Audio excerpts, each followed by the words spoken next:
What's going on, everybody? Welcome back to GmiasWorld. Right now, we're going to be talking about something that I really don't want you guys to do. It's going to cost you a lot of training, and it's not even about like the changing of the theme teams and, you know, trying to change up certain attributes or different things for your players. It's about the overall aspect of Madden 22 Ultimate Team. Everything that you do in this mode requires training. If you want to log in, it's training. Well, that's a lie, so we can't do that. I got to do a full disclaimer, just so we know. But anything else you want to do in the game requires training. For instance, if you buy a card, you then have to buy 2 cards at 88 or more to power them up to make them usable in the game. So the reason that I'm trying to point these things out to you is this, right?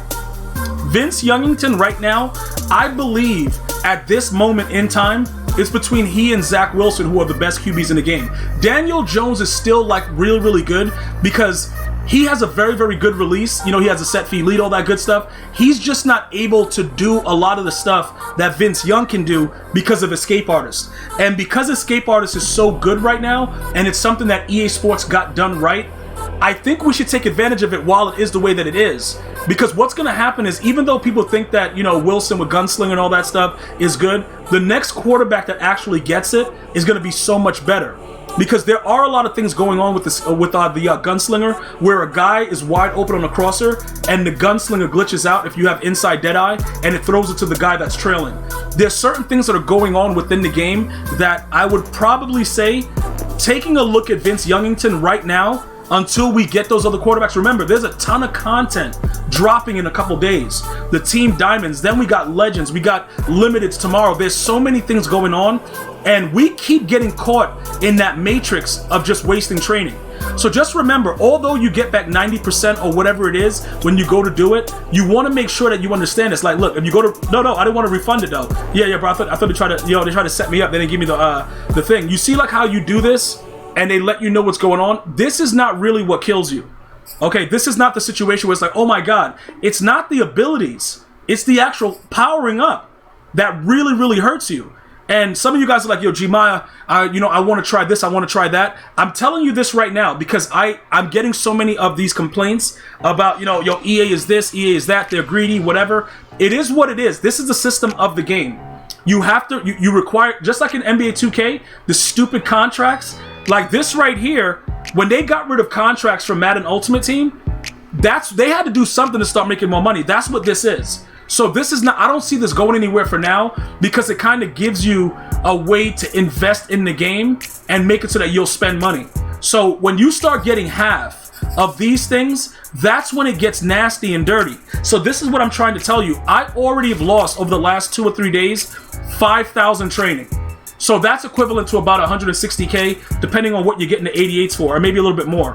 All right, because the 88s are like 2180 or whatever. So for those of you guys that are building your team up and trying to understand more about Madden Ultimate Team, and you guys, get referred here by YouTube or somebody tells you about it, my full objective is to make you enjoy the game, but at the same time not spend as much. You know what I'm saying? Because what happens is, once you start spending money like a psychopath, it becomes very addictive.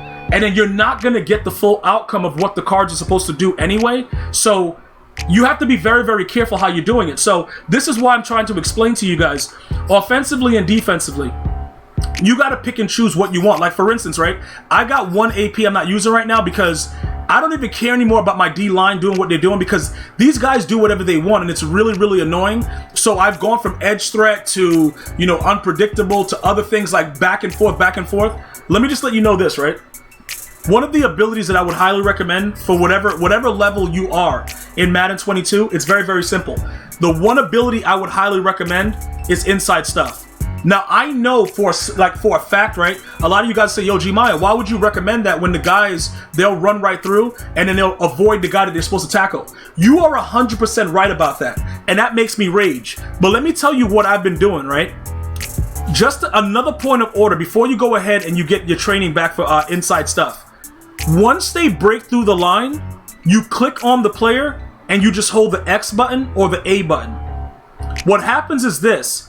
All of a sudden, it might look glitchy and it might look glitched out, but the player will try to go after. He'll try to go after the player that is, getting the ball. Because it's usually, the run play, obviously, for inside stuff. Say they're running a trap, right? And they blow it up. they usually just stand there and they do like, you know, they're like running in place doing that stupidness. Click onto the player and hold either the X button if you're on PS5 or hold the A button if you're on Xbox, and it'll draw you to that player. So if you guys go back and watch some of my videos on, you know, GmiasWorld Gaming, or, you know, some of the games I do live here, you'll notice that I like to experiment and try to figure out what's exactly going on with a lot of these abilities. I figured this out, and I'm sharing it with you guys so you understand. It's not an ability that does everything for you. You're going to have to physically click on and hold that button down, and it'll draw, because if you tap it, it'll take you completely out of the play. If you hold it, it'll draw you into the player. And then you could pretty much make the tackle or whatever. Sometimes you'll get stiff-armed and trucked or whatever, but for the most part, you'll get those stops. And I've taken inside stuff off, and I've gotten run on. And what happens with this, right, with inside stuff, it actually makes the other players that are around that D tackle, because I play Michael Strahan at D tackle with Javon Curse, they actually make the outside guys play better. So a lot of us that have been like experimenting, like I've gone to Acrobat, I've went back to, you know, mid zone. Now I still currently have the mid zones and everything, but they don't play zone, especially against bunch with stupid concepts. The crosser will just be wide open. The cover 2 safety will never respond. It's really, really, really stupid what goes on with the game as far as the zone coverages. But I'm gonna stay with mid zone because Acrobat is just too pricey. And to be honest, I gotta have players out there that has something on them to give me the opportunity to try to make a play. Because, you know, if a guy comes out running bunch, if they're really, really good with the bunch, they're going to torment your flesh. It's nothing you can really do about it because the game is designed for 3-3-5 wide and something like, you know, and something like bunch. It is what it is. It's nothing else you can do about it. But you can spread out the AP, and utilizing things like unpredictable, you'll get random sheds to where your guy will just scream right in, and you may get that fumble that changes the game. You know what I'm saying? You may get that turnover that changes the game. Those are the things that I'm trying to make sure you guys understand that are in the game, because the frustration, I understand it, but look, we gotta adapt. There's no guarantee that when they do whatever they do that they're gonna fix the game and make it better for us. So we have to figure out how to make our players play. For the most part, mid-zone will activate anywhere on the field. But if we have to, we might have to go to deep out, deep in on certain players just to kind of see what they do. I know it sounds wild, but deep out on a zone, you know, a zone type archetype might be the move. It might make sure that they play the outside. It might make sure, like seriously, like some of you guys might be like, yo, Gmia, you going crazy. I'm not though. It might, dude, listen, like a guy like Cam. Cam is my user, right? So he gets it for, I think he gets deep out for 1. I believe he does. Hold on. Deep. No, he gets deep in. All right. I wouldn't really focus too much on deep in because where we get killed a lot, or, you know, is to the outside. So because of that, I would probably experiment with that also and try to see what's happening and see if they actually do anything. If that doesn't work, I don't know what else to do. Like, I'm all out. I have nothing else that I can, you know, figure it out for you because, like I said, it's just going to be a situation where we keep dumping training and we're dumping it and we're dumping it and we just keep losing. We're raid selling players. Dude, I'm going to do it regardless. If you come into my locker room and fart too loud, I'm going to remove you from the locker room. I don't care, dude. So for me, it's different, but I don't want you guys to keep going through it because, like I said, looking back, like I said, the last couple of days, I've already lost 5,000 training. It's disgusting, but it's part of the game.